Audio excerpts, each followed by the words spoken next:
Your campus, your news, all the time. From the Showman Studio, here is the Husky Update. Hello, my name is Annie Jones. And I'm Yuna Shin. And welcome back to the Husky Update. We're covering the largest stories here at Northeastern and around the world. This past Tuesday, the first and only vice presidential debate of the election occurred between Governor Tim Walz of Minnesota and Senator J.D. Vance of Ohio. Both candidates were able to discuss a variety of issues from the economy to immigration policy without the atmosphere becoming too heated. A major topic throughout the debate was the child care crisis in the country and paid parental leave, which both candidates agreed needs to be addressed. The cordial debate concluded with a friendly meeting of the candidates' spouses, drawing a direct contrast with September's presidential debate. The death toll has now risen to more than 220 after damage caused by Hurricane Helene. Helene barreled through Mexico, the Caribbean, and parts of Florida up to Virginia at the end of September. The storm formed in the Caribbean Sea on September 24th and developed into a major Category 4 hurricane with sustained winds of 140 miles per hour before dissipating on September 29th. Almost 300 people are still unaccounted for, and the storm caused over $27 billion in damage. A derailment on the Green Line occurred near the Leechmere station in Cambridge on October 1st, just before 5 p.m. 50 riders had to self-evacuate and 7 people were taken to the hospital with minor injuries. Shuttle buses replaced Green Line service between North Station and Union Square and Medford Tufts until noon on October 3rd. The Cambridge Fire Department said that everyone is expected to be okay. On Tuesday night, Iran launched an estimated 200 missiles into Israel. The Israeli military reported that most of the missiles were intercepted, and those that did land struck central and southern Israel. This attack was a response to Israeli bombing of southern Beirut and subsequent killing of Hezbollah leaders allied with Iran. This is Iran's second missile attack of Israel since October 7th. On October 2nd, the Northeastern Graduate Student Union held a rally at Centennial Common, over a year since the organization voted to unionize.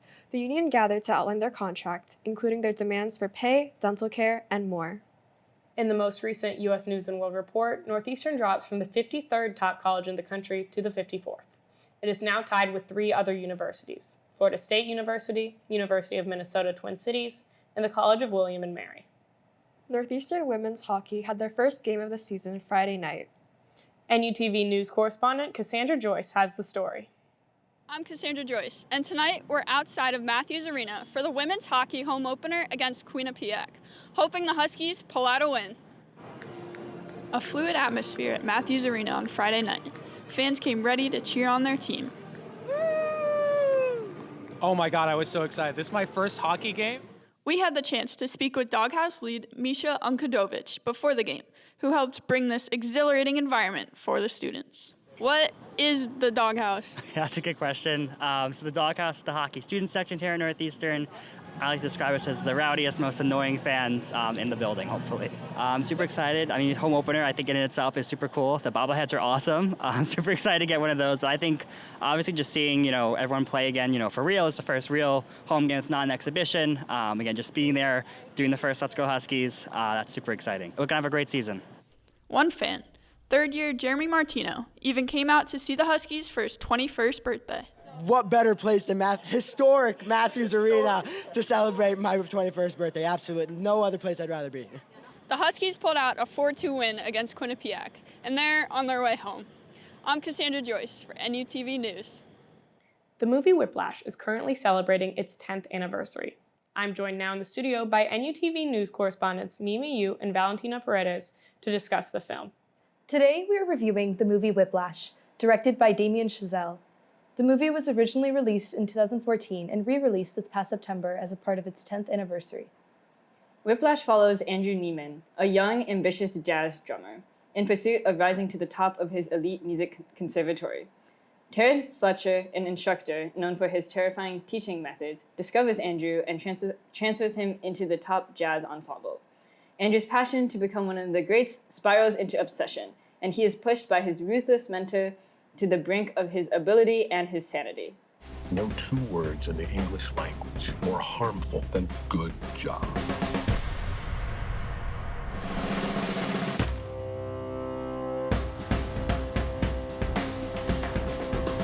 So I watched this movie for the first time this past weekend because of the 10th anniversary. And the first thing that I took out of it was its soundtrack. While this movie didn't necessarily come out this year, I feel like this has been a really great year for movie soundtracks, from bottoms to challengers.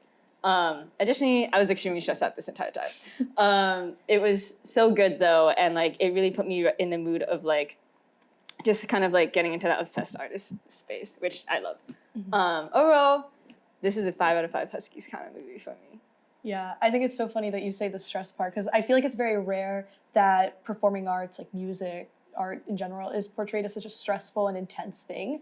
So it was really interesting to see that, and I think it's generally regarded as Damien Chazelle's best movie, and it's not as ambitious plot-wise or like set design-wise as his other ones, but it's definitely my favorite, and I just think it's so sharply executed, very clean, very deliberate, and I really liked it too. Yeah, and I think part of, like, I really admired the way the movie was kind of simplistic in that way, because it really, like, let the actors' talents shine. Oh my God, like, yeah. Miles Teller was really brilliant. The entire time I was just like, baby Miles Teller, what a guy. I know. So this was actually my second time watching it, but I only watched it for the first time recently, but the second time was even better. So I definitely recommend watching it again. You catch little things that you didn't catch the first time. I need to watch it again. I was just like, I spoiled it for myself a bit because I had seen, like, spoilers, the truck scene before. Okay, that's like, because then I realized, I was like, oh, it's like the double meaning of the title. Oh! Yeah, I caught that only the second time I watched it. Oh, well, now I caught it now. Yeah. Okay, yeah. How many Huskies? 5. Yeah. That's the news. The rest is up to you. Be sure to follow our Instagram page and subscribe to our YouTube channel to stay up to date with the Husky update. I'm Yuna Shin. And I'm Annie Jones. Thank you for watching.